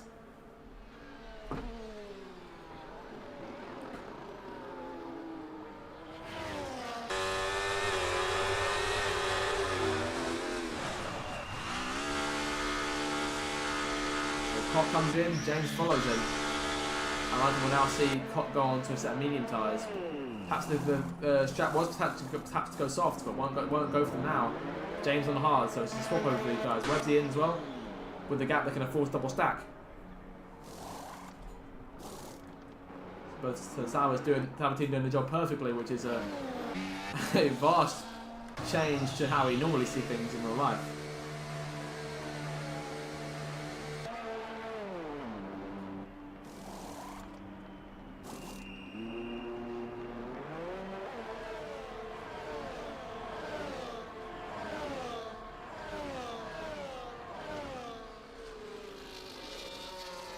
So the state of play there at the halfway stage.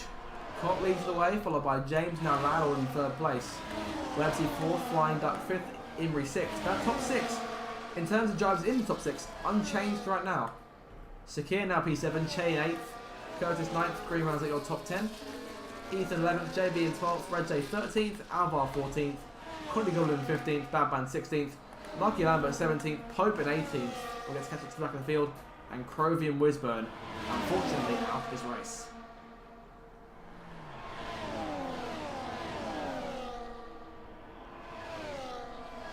Now we've seen safety cars before so far this season. How they have the tendency to mix things up.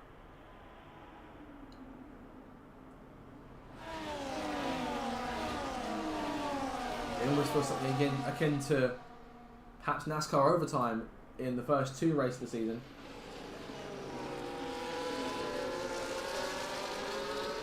So it'll be a good element. I was hoping this one can just stay green to the end of the race.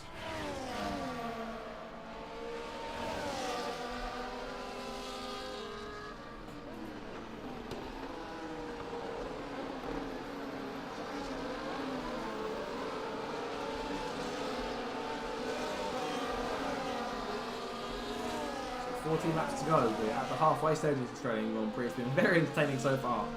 Do let me know your thoughts in the chat below. And just let us know who you think is going to win this race, because it could be anyone. I'd say with that penalty for James, Cott will stand as a favourite now. So you can't count out the car behind him. Landau could very easily win a second race out of 3. Webbsy could perhaps snatch the podium, perhaps even a win with the right permutation of things going on. Flying Ducks there. Imrie's in 6th. James with a penalty, but if he can nail a restart and try to stretch an advantage, then you never know. If he can get himself out of that penalty range, he could still have a race for him. I'm being told Red J is lagging a bit behind JB. I have to keep an eye on him.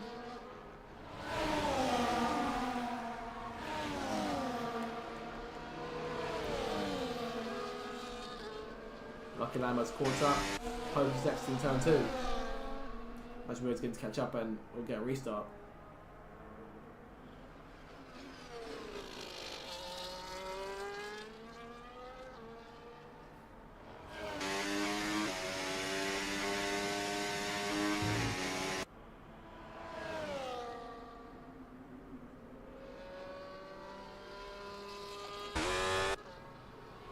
Lucky we could get a late restart depending on if Pope catches up. Otherwise we'll be going for another lap. And I'm thinking we'll be going for another lap. Sort of a very late call. Now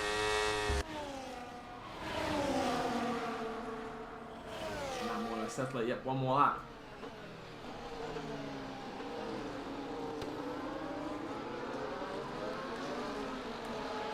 So everyone's made their stops then, everyone has come in at some stage in the Grand Prix. In terms of position change now, JB still the car is getting most places, he's getting 8 now. And the guy who's dropped most will be Badman, dropped 6. Courtney Goblin comes in. That's a medium tyres going on, and he's got 1 lap fresh tyres as Pope's coming in too. So those guys now at the back of the field, having lost track position but not much. Pope was at the back anyway. Courtney Goblin shot a few places, but nothing to come and make back on those tyres. So 12 laps of racing into this Australian Grand Prix. And it could go anyone's way. So stay tuned, because we could be in for a fantastic end of the race. been a while since we've seen Cot handle a restart. They used to handle a restart from the lead.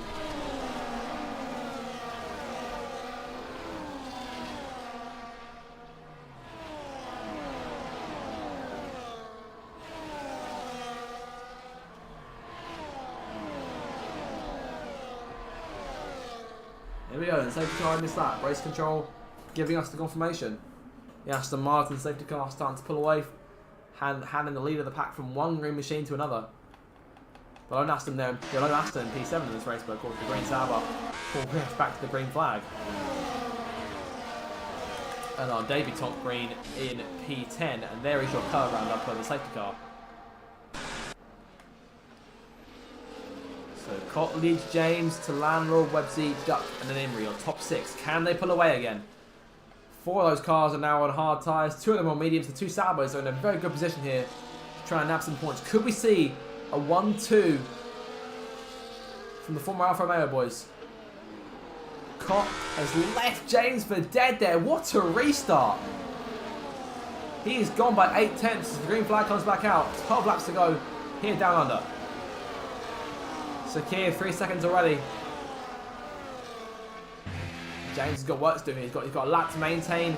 He's got to maintain DRS range. Shea passing Sakir. Here comes Curtis still looking for it as well. Of the Aston Martin going towards turn 3. Around the outside. Oh, contact. Curtis comes over the place. There goes Breen taking advantage. Up into P9 now.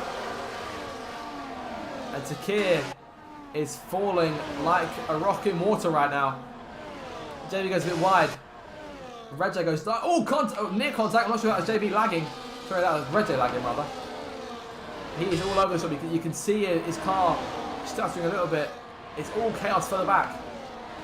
James has closed the gap to Cot. It's been a half second now. And Landlord is falling away. Everyone a lot more spaced out this time. But here in the mid to lower pack, it's absolute chaos. Redjay's avoided it all. He's now trying to chase Ethan for P10. Looking to add some more points to his tally. Oh, contact behind him. Out off the circuit. Hope they're slow as well. Cotty Godman got a piece of that too. Fastest lap gaming James.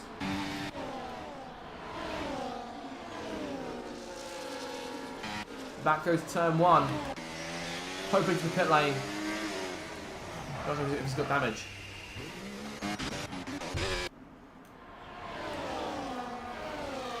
I'm being told Redjay's been instructed to pull off and retire due to the lag. Unsure whether he's sent the message yet. Let's keep an eye on him.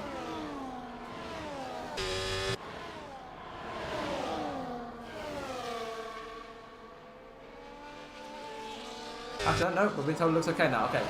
We'll monitor that situation closely and see what happens. Imrie and Flying Duckman are going side by side for P5. Imrie jumps in front. Oh, bit of a run over the curb there. Bit of a bounce for the Silver Arrow. Pope 3 seconds for multiple warnings. As you see Cot and James go active for the lead. Websy and Landlord battling for 3rd. Imrie and Duck battling for 5th. 2 by 2 by 2. Noah's Ark as these guys battle for the top spots in the order. Pope now on soft tyres. Keep an eye out for a potential Pope fastest lap. James is there, right behind Cot. Won't go for moving to turn 1, I wouldn't think. Practically shoving this Sauber towards the first corner. Cot with the penalty. And that puts both these two at the very the rest of the field. Websy technically now in the race lead. And Sakir's out. Sakir's pulling into the pit lane, I believe. Yes, he has. Sakir pulling it in. JB, 3 seconds, multiple warnings. He's served the 10 seconds already. Che, 3 seconds. That would put him on 9 now. And Pope back in the pit lane.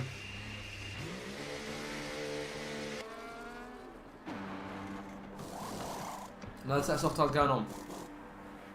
And front wing change too, so he's picked up damage. James takes the lead from Cot. I'm standing ghosting there. As James gets away. Websy, Landlord, Imrie, Duck, all together now. Landlord closing at a rate of knots. He's going to pull to the inside of the track. Looking for position number 3 off of Websy. Let's move to the net race lead. If they stay within 3 seconds, this is for the race winner, I remind you. They're just over 3 right now. But if these two fight each other, that can open the door for the rest of these cars behind. I'm being told that Sakir retired due to a max throttle penalty he started receiving and decided it wasn't worth the risk to try and run to the end of the race. WebC3 takes P3. If these guys continue to pull away, then that spot does become just P3 again. It's Imri and Lalo go side by side in position. Imri around the outside takes P4 away.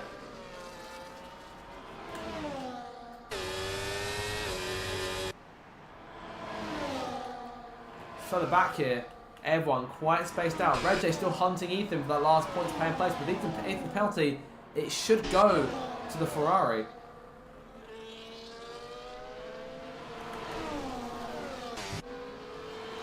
So the Browns got their post their P13, P14. Batman looking at Red J for position number 11 now. Around the outside goes the Red Bull, charging into 11th place before the game. And Red J's got no DRS to respond with. Landlord and Imri again going at it. Side by side, Imri jumps in front, Landlord moves back into line. Smart move from the 3-time series champion. 4 seconds now the gap between Websy and Cott as he and Gaming James continues to tango for this win. 8 laps to go.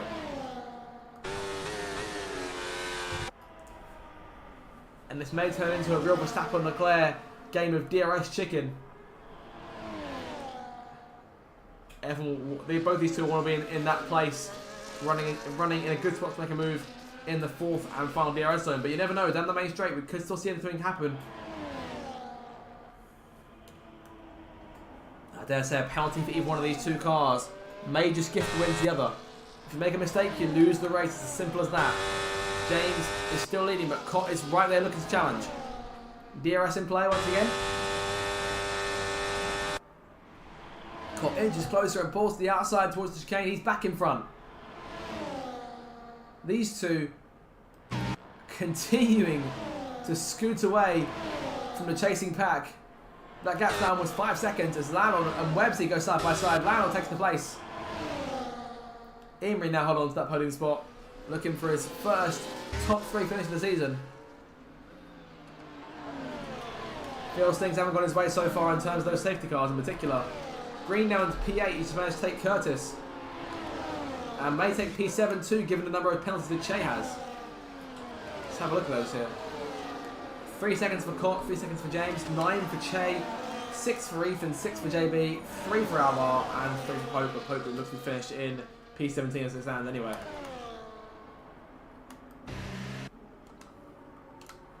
Landlord and Imri again side by side. This battle for the podium heating up as the laps go by. Landlord gets away with it for the minute. No time to breathe though, because that next DRS zone is coming in a few corners.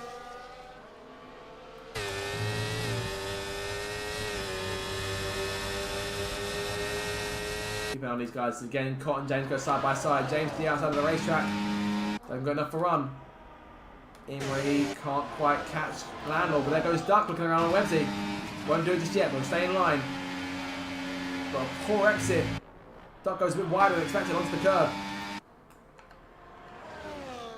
The laps are flying by here.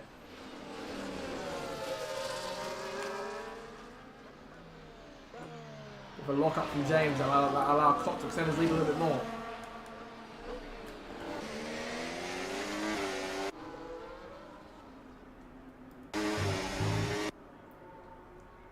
These two dueling there in turn 1. Landlord leads the rest of that pack.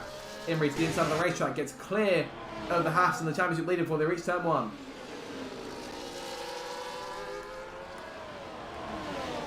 Further back, Green here hunting Curtis for P8.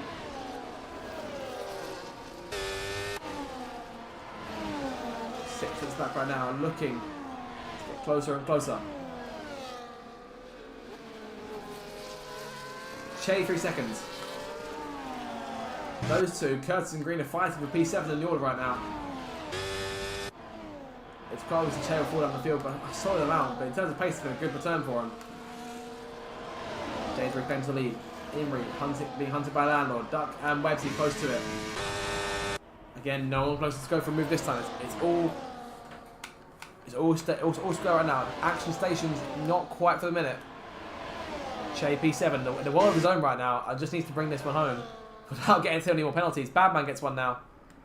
He's in P10 as it stands. That's 3 seconds for him. And that could move Red J back inside the top 10 again. He can stay where he is, but keep an eye on Lucky Lambert and JB will be hunting him down. JB will most likely not score points because of his 6 seconds, but Lucky might be able to do it if he can close up to Red J. And he may score regardless, given the fact that... Actually, sorry, no, he may not, given the fact that Green's up in the distance. Bab has no penalty. We may get off a chain potentially. Let's keep an eye out. It's going to be a very close margin at the end of the race. And tight margins in the name of the game between these two continue to go at it. Landlord up in front of Imri again. And it's been very, very sportsmanlike to these guys. There's been no real moments of contact. Yellow flag, and that's Pope off in the gravel. Spinning out, let's get them going quickly again before the leaders catch up.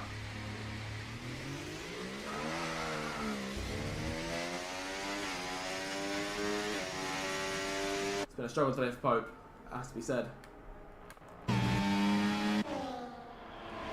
Cotter reclaims the lead, gets DRS to boot. Taking the lead going to the chicane may be a godsend on the last lap. We'll see what happens between these two. It's been a constant cat and mouse game. One driver takes the place, the other one claims back at the very next DRS zone. And Pope retiring, he's cornered in the pit lane. So we're not getting in the way of the leaders, there'll be no safety car.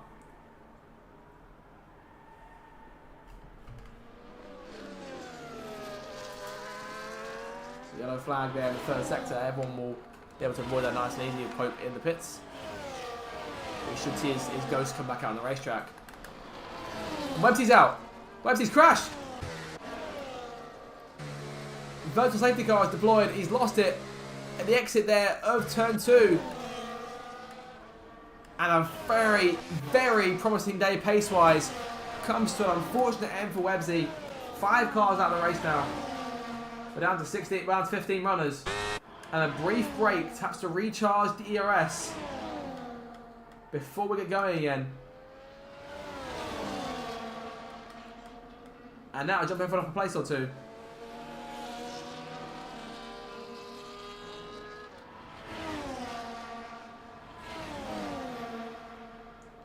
There'll be 3 laps to go. We get the green flag again.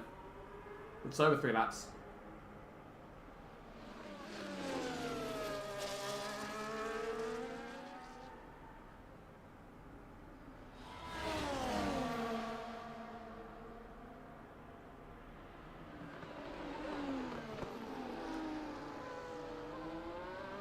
So 2 major players in this league out of the race now. 3 more laps to go. Waiting, those laps go out.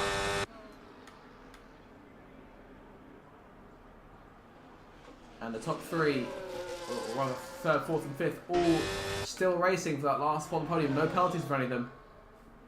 The penalty is not a problem here for Court and James unless one of them gets one more. Oh, right goes Imri! That end plate damage as well for the Mercedes. He's been caught by the pack. Oh, and Curtis went for a very dicey move there. And it's all fallen apart for Mercedes here in the lane. Oh, contact!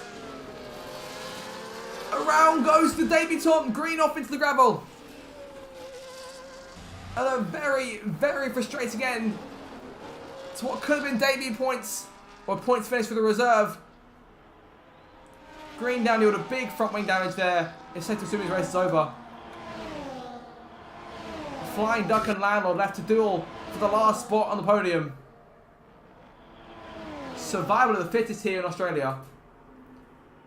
And through it all, Cott and James continue to scuffle. Big lock up from the Sauber there.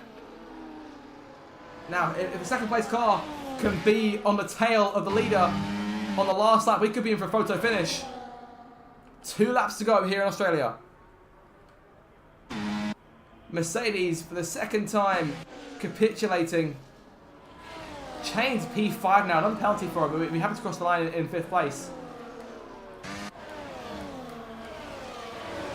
Oh, and Imri looking for the pit lane. Oh, contact again with Alvar. Imri looking for the pits. finds his way in.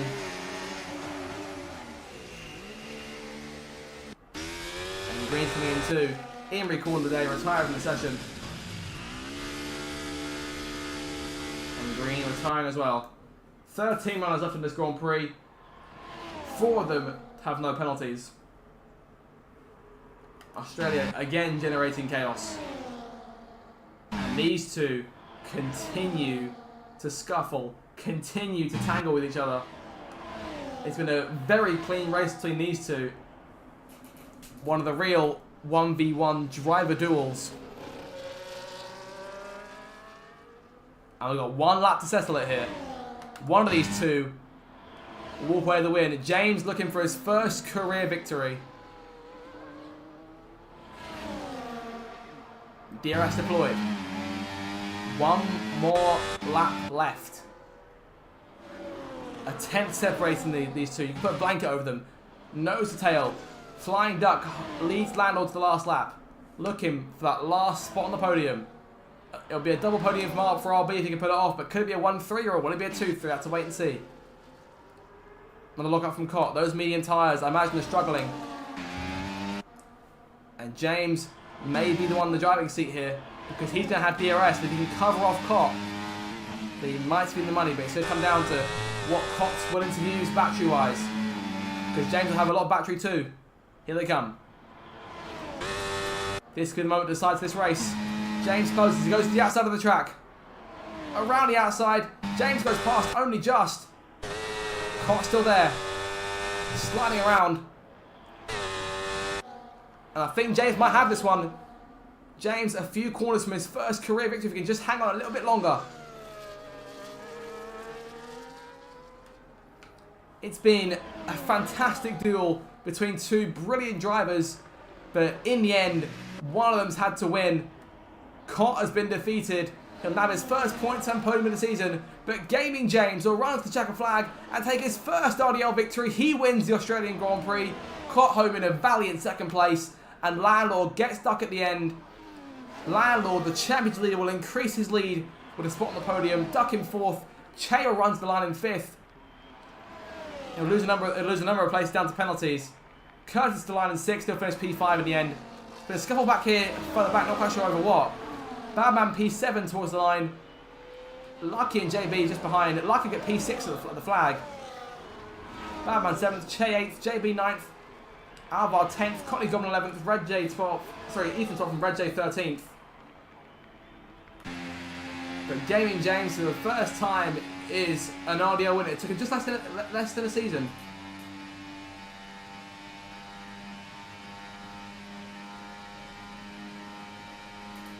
Wow, that was intense. I know that Cott and James can be very proud of the race they just put in there. From that safety car, those two pulled away. Wow, another very chaotic Grand Prix, to say the least. Hope you guys enjoyed that. Make sure to subscribe if you haven't already. It's been chaos today.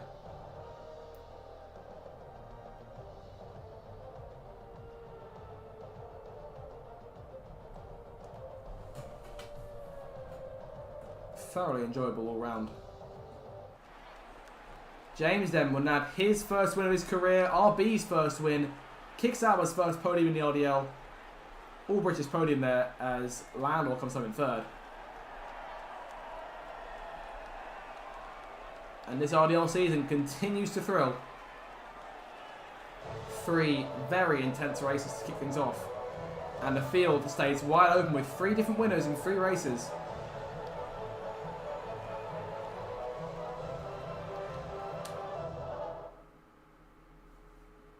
Fantastic stuff all round.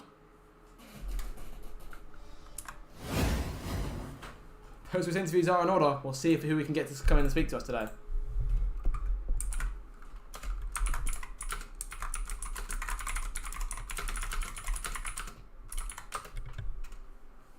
Again, 2 more drivers who claimed their first podiums of the season.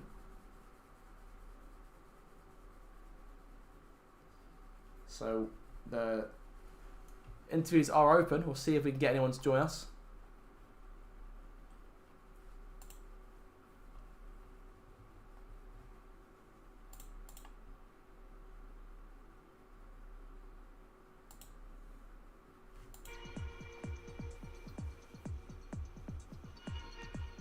tough racing for everyone in the field.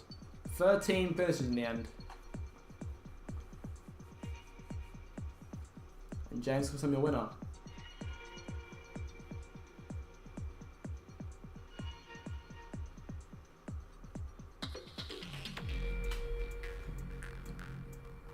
And we have our debutant in here. Green, welcome to the comments box. Can you hear me, mate? Oh, no. Okay, never mind.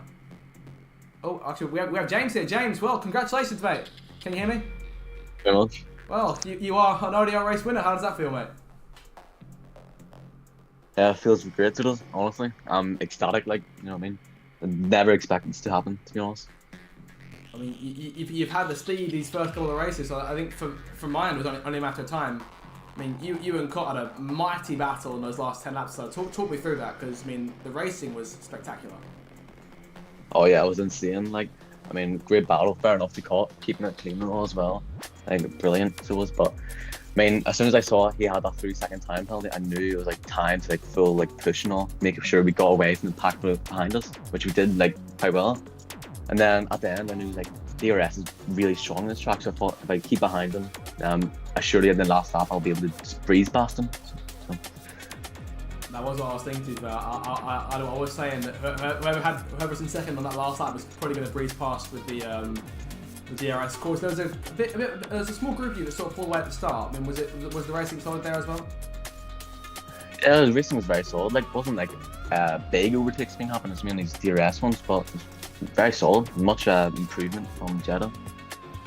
Definitely, and obviously the safety cars are also playing into your hands because you and Cott didn't actually stop until the safety car came out. So we say that was a big part of the win today. Yeah, actually, I would say it was a big part. You know what I mean? I was thinking about going for overcut anyway, so it was. But when that safety car came out, I was like, I knew it was a lifesaver basically. Just go and keep my position as well with better tires. Fair enough. So I think what I have to ask from this point is now you've got win number one. Is this the start of perhaps a couple more wins this season? Is that in the cards perhaps? I mean, hopefully, don't want to jinx it or anything like, but here's hoping get more in the bag. Like. Obviously, in terms of Japan next week, how's Suzuka as a circuit for you? You looking forward to that one? I was before, so it was like this weekend, but I tried it out on 2024 game. I'm not liking it at all, to be honest. So who knows? We'll have to wait and see. I'd say give it a fair bit of practice, and we'll see from there for about Gemma next week. Well, congrats on the win. You joined the Pantheon of RDL winners, and you never know. Have to see you back here next week. Yeah, thank you. No worries. We have Red J in here as well. Of course, Red J, another day in the midfield, but another day it came. Red J, you were close to points in the end there. The pace was solid. You were there about to go the entire race. Talk me through it. Probably one of my favourite races I think so far in RDL. It was a really good race actually until an incident at the end, which was a massive shame. But apart from that, really good race. It was great to fight with so many different drivers. I'm not really used to it, but it was a really difficult quali once again. But in terms of the race was the setup didn't really suit the quali, but it was really in the race. But I think the safety car came at a pretty good time for both me and Cottony. We went on to the mediums. I think maybe if the safety car might have actually come a lap or two later, maybe that would have helped because towards the final 2 laps, though I think I might have sustained that from a collision with my friend Imri. But yeah, just really frustrating in the end that the mediums in the final 2 or 3 laps just dropped off a cliff because I was so fight with them too, because I don't think I've ever really had a proper fight with both of them. So that was really fun, good fight as well with Avlar throughout the race. And yeah, it all just came tumbling to a really disappointing end. Hopefully Cottony can get some points though. Obviously he finished 11th, only 3 seconds I think behind Avlar. So I don't know whether there was too many incidents up the front of the field, but yeah, it was good to see James as well. Gaming James won I think his first race as well. So yeah, good to see. Good to see. And we went on the whole really enjoyable race, but just a disappointment with the result. But if Cottony can sneak in with a point after the penalties post race, and then 3-point scoring positions from the team from the first 3 races, I think are really good achievements. Yeah, I'd say so as well. I mean, I don't want to ask, but I feel like I kind of have to. Your perspective on, because we got it on stream, what was your perspective of what happened with Imri there? So what happened from your side? Well, I don't know if he had a collision with. I'm not too sure what happened, but obviously he must have sustained some sort of wing damage. I remember overtaking a car earlier on the lap.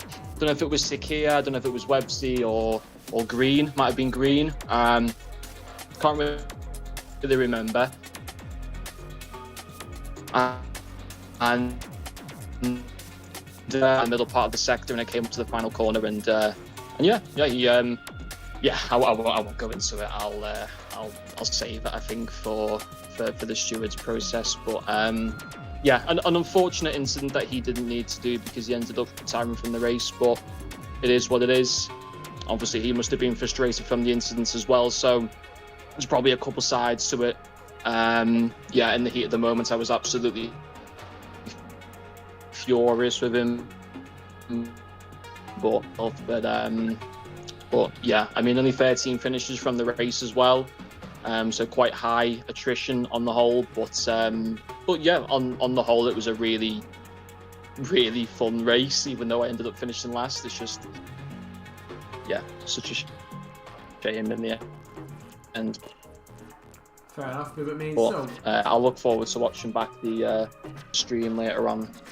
Definitely, yeah. Trust me, it's a good watch. Sorry, because you know, they were saying you're lagging during the race. And there's a bit of lag in the chat. Yeah. I'm sort of sitting here thinking you've stopped. Then there's a little bit. Okay, but Yeah. Go on. Yeah, that's always frustrating. With like lag and stuff like that, and I think the reason for that was because there was a clip I uploaded earlier on in the race of like an incident that I just about avoided, so I wanted to just save that clip. And I think it was the fact that I shouldn't have probably done that during the race. I should probably get my capture card up instead, because that won't use up the upload feature, because obviously when you take a game clip on Xbox, it automatically goes to the upload section, or it does for me anyway. And so that's probably because it was uploading that when we were under the safety car, and JB was mentioning it to me, but I couldn't do anything at the time because I didn't know when the safety car was going to come in. So, but that clip ended up uploading, and then my connection was fine. So just do that instead, and there shouldn't be any issue. If there's some kind of connection issues, because you don't want to be, fighting with drivers and then like lag interfering and, either taking both of you out or taking one player out, so I could obviously understand why he messaged me about that, and obviously it's something that I kind of have to bear in mind. But I think that was the cause of the issue, because I was uploading something, so that won't happen again in the future.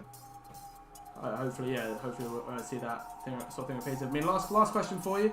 Like I said to James, Japan next week, is Suzuka a decent circuit for you? Because I mean, you sort of turned up towards the late stage of last season. It was one of the ones you came close to points, wasn't it? I can't remember. I can't remember, to be honest. It's a fun track to drive, very fun track to drive, especially that first sector. I don't think you'll come across many tracks on the calendar that are more fun than that first sector, but it's a very narrow circuit, which I don't really like. I like big, wide circuits, to be honest.